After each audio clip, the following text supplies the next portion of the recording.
Pattamundai block अंतर्गत बड़ मोहनपुर पंचायत सान मोहनपुर ग्रामर केशव लेंका पुओ प्रकाशंकर हैदराबाद ठारे मृत्यु हो जाइछि। एही खबर प्रचारित हेबा परे गाँव में शोकर छाया खेली जाइछि।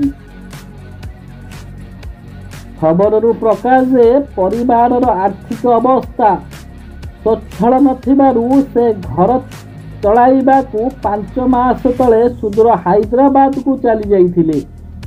हैदराबाद बालानगर ठारे थिबा होटेल लिमोन राइड रे से कार्य करुथिले।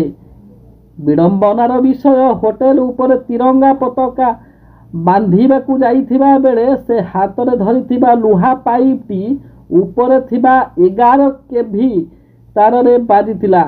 फल विद्युत आघात रे घटनास्थल रे तांकर मृत्यु हो जाइतिबा घटना वर्तमान एही वीडियो रे आपण देखिले स्पष्ट जानी परिबे।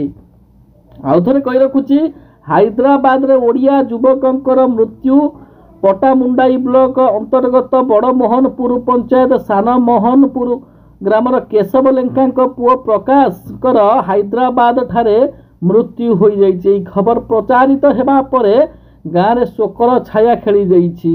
खबर प्रकाश जे परिवार आर्थिक अवस्था सचल नथिबारु से घर छाड़ी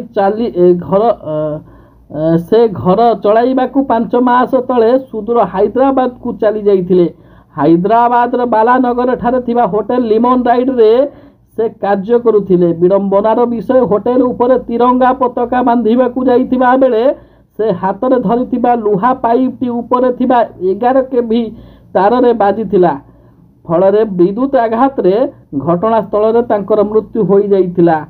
एही वीडियो आपण देखिले बयान करि पारुथिबे केउ भली भाव रे विद्युत आघात रे तांकर मृत्यु हो जाइछि। खबर पाइबा परे परिवार रे शोकर छाया खेली जाइछि एवं पटामुंडाई अंचल रे एही खबर वर्तमान चांचल्य सृष्टि करुछि।